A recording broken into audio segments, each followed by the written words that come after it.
আল্লাহ রাসূল সাল্লাল্লাহু আলাইহি ওয়াসাল্লাম যখন মক্কাতে দাওয়াত দিচ্ছিলেন, মক্কার কুরাইশরা নানাভাবে বিষ্ণু ইসা ইসলামকে কষ্ট দিচ্ছিল, নানাভাবে ট্যাগিং করছিল, মিথ্যা অপবাদ দিচ্ছিল। কখনো কখনো তারা বিশ্বনবীকে বলছিল মিথ্যাবাদী, কাযযাব। কখনো বলছিল যে তুমি হচ্ছে জাদুকর, সাহের। কখনো বলেছে শায়ের, মুহাম্মদ তুমি কবি। কখনো বলেছে কাহেন, মুহাম্মদ তুমি গণক। এবং কখনো বলেছে মুহাম্মদ তুমি হচ্ছে মাজনুন, মানে পাগল। আওয়াজ করে সবাই পড়ুন নাউযু বিল্লাহি মিন যালিক। তাহলে বিশ্বনবীকে মৌলিকভাবে এই 5টি অপবাদ দিয়েছে। আমার কলেজা টুকরা সিলেটের ভাইরা, বিশ্বনবীর ব্যাপারে মিথ্যা অপবাদ মৌলিকভাবে দিয়েছে কয়টি?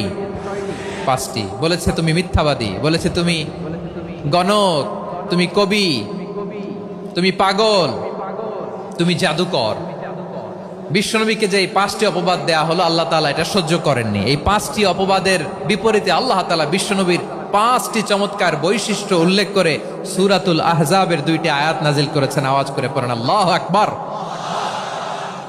5টি চমৎকার বৈশিষ্ট্য সূরাতুল আহজাবের ভেতরে রব্বুল আলামিন উল্লেখ করে আমাদেরকে জানিয়ে দিচ্ছেন, ইয়া আইয়ুহান নাবিয়্যু ইন্না আরসালনাকা শাহিদান ওয়া মুবাশশিরান ওয়া নাযীরা ওয়া দাঈয়ান ইলাল্লাহি বিইذনিহি ওয়া সিরাজাম মুনীরা।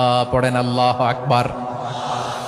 রব্বুল আলামিন ডেকে বলেন, ও নবী, নিশ্চয় আমি আপনাকে সাক্ষ্যদাতা রূপে প্রেরণ করেছি, সুসংবাদদাতা রূপে প্রেরণ করেছি, সতর্ককারী রূপে প্রেরণ করেছি, আল্লাহর দিকে আহ্বানকারী রূপে প্রেরণ করেছি, আর আলোদানকারী চেরাগ রূপে, প্রদীপ রূপে প্রেরণ করেছি। পড়েন সুবহানাল্লাহ। 5টা বৈশিষ্ট্য। 1 নম্বরে আল্লাহ তাআলা বললেন, হে নবী, নিশ্চয় আমি আপনাকে সাক্ষ্যদাতা হিসেবে প্রেরণ করেছি। সাক্ষ্যদাতা, বিষ্ণু ইসা ইসলাম সাক্ষ্য দিবেন, এজন্য শাহিদ।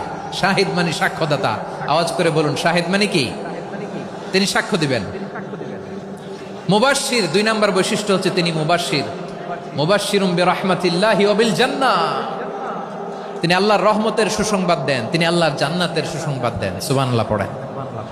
3 নম্বর বৈশিষ্ট্য হচ্ছে নাযীর, তিনি সতর্ককারী, ওয়ার্নার।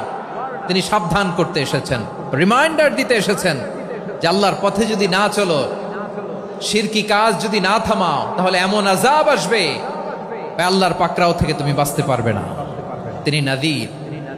বিষ্ণু ইসা ইসলামের 4 নম্বর বৈশিষ্ট্য হচ্ছে দাঈয়ান ইলাল্লাহ, তিনি আল্লাহর দিকে আহ্বানকারী।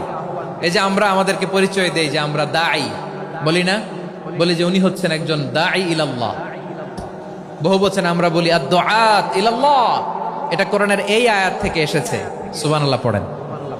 ওয়া দাঈয়ান ইলাল্লাহি বিইذনিহি, আল্লাহর আদেশে বিষ্ণু ইসা ইসলাম আল্লাহর দিকে মানুষকে ডাকেন। এবং বিষ্ণু ইসা ইসলামের 5 নম্বর বৈশিষ্ট্য হচ্ছে সিরাজাম মুনীরা, আলোদানকারী প্রদীপ, আলোকদীপ্ত প্রদীপ, যে আলো দিয়ে তিনি গোটা বিশ্বকে আলোকিত করেছেন। আওয়াজ করে পড়েন আল্লাহু আকবার। তাহলে মোট 5টি বৈশিষ্ট্য নিয়ে আমরা কথা বলবো বিশ্বনবীর। আওয়াজ করে বলুন কয়টি?